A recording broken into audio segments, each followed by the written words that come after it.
Welcome back to part 2 of this 9-part series entitled Location, Location, Location, where we discuss the potential stage possibilities of Super Smash Bros. Ultimate DLC.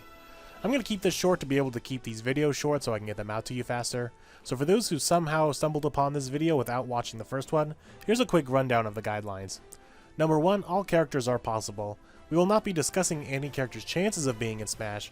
We will talk about all characters equally. We're just here to talk about their stage potential. Number 2, I have collected a list of 45 characters and doing 5 an episode. I'm also taking suggestions for more characters for a viewer's request episode down the line once I do all 45. No character is too crazy to suggest. Number 3, if you have better stage suggestions because you thought of something better or know the franchise better than I do, feel free to leave it in the comments below. And number 4, have fun. This is all just for fun of speculating. We're going to start off with something I won't be talking a whole lot about because I'm pretty unfamiliar with the franchise, and that is Xenoblade Chronicles X and its secondary protagonist Elma.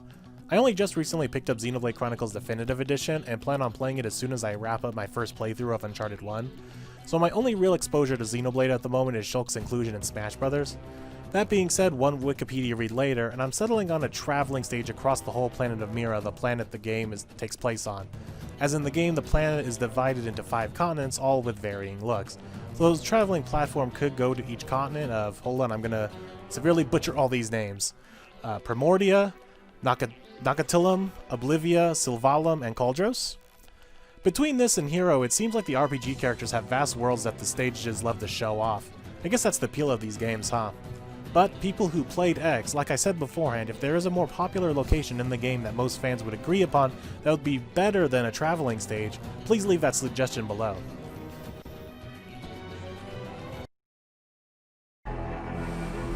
Bravo 6. Going dark. Going from fantasy role-playing game to the land of Mountain Dew and Doritos, we're talking Call of Duty. Captain Price being one of the more well-known faces of the franchise in terms of their single-player content, spanning across the Modern Warfare entries including both timelines, so if we were to somehow get a Call of Duty character, it would most likely be him, which makes my choice of a stage a little awkward. For those who don't know, the Call of Duty franchise has multiple different developers making their games, where they all take turns in 2 to 3 year cycles with their releases.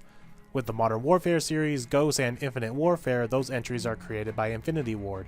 With the Black Ops series, those are created by Treyarch. And kind of not needed in this discussion, but I'll list them anyway. They have another developer of Sledgehammer Games that made Advanced Warfare and World War II, but they aren't going to really be part of this discussion. That's because my idea of a stage is one of Call of Duty's most well-known and fan-favorite maps, that being Nuketown. Nuketown has appeared with many different variations across multiple titles, the problem being those titles are from the Black Ops series. So it's kind of funny the most fan-favorite Call of Duty character comes from one company and the most fan-favorite map comes from another. I guess bundling these two together would make for a good representation of the franchise and the companies that make them. So after all of that, how would Nuketown play and how would it look? I think it should look from the original from Black Ops 1, which was based on a nuclear explosion testing site, with fighters battling it out on the middle of a cul-de-sac, hopping over cars and buses, and climbing on top of the houses for some high ground advantage. With maybe at the end a nuclear explosion detonates just like at the end of a match in Nuketown. Now that we got the bro game out of the way, let's talk anime. Neku from The World Ends With You has a fairly obvious location, that being the 104 building in their version of Shibuya. And I'm calling it that instead of Shibuya because I don't know if Sakurai and the Smash team are interested in listing real-life locations for their stages, which makes stages for some characters that we will talk about in a future episode a little more difficult. But this one was rather simple, especially given that it is called the 104 building unlike the 109 building in the actual Shibuya, Japan. I can see having the characters fight in the streets in front of the 104 building, maybe on a floating platform, or actually on the streets below. And maybe you could even play like the New Donk City stage where going up the tower, and then eventually coming back down the tower. And honestly, I don't have much else left to say on what else could happen since I haven't gotten around to playing it myself. It's on my backlog. So, World's End With You fans, please add some suggestion on what else could happen in the streets of Shibuya in front of the 104 building. Within the Ratchet Clank series, you visit many planets, and there really is no home base of operation or ship to call home that is consistent throughout multiple games, so deciding on one was rather troublesome.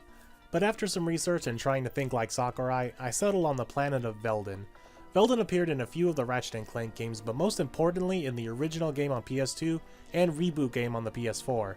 Planet Velden is where we find Ratchet at the beginning of the game. It's his home world where he grew up and where you start your adventures in both beginnings. And remember how I said Sakurai and the Smash team like to use locations early on in the game? So why not on the beginning planet? This stage could be rocky like the planet itself, where formations can be climbed upon. It could even take place right outside the repair shop that Ratchet worked at before the adventure starts. And various allies and enemies from the franchise, and particularly the planet, could appear in the background and be even stage hazards.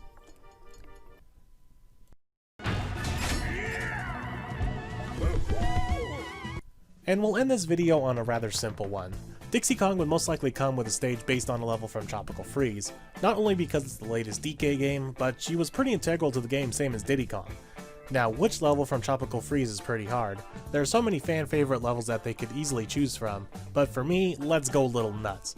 I say the stage should start off as a regular DK Island stage, something similar to the first level in the game, and in the background Lord Frederick and the Snowmans would come crashing into the battleground, casting their frozen spell onto the island, transforming the fighting battlefield from tropical to icy, just like in the opening cutscene in the game. I am honestly shocked we don't have any kind of Tropical Freeze stage in the game yet, since Woolly World got one in Smash 4. So there we have it, another 5 characters and their stages in the bag. And which one was your favorite, and which one would you alter, and which one would you change completely from my idea? Be sure to leave all those comments in the section down below, and be sure to like and subscribe to continue seeing this series and see what characters I mention next. As you can tell from the inclusions of Captain Price and Ratchet, like I said in the first video, anyone is on the table. So everyone, have a good day, and see you next time.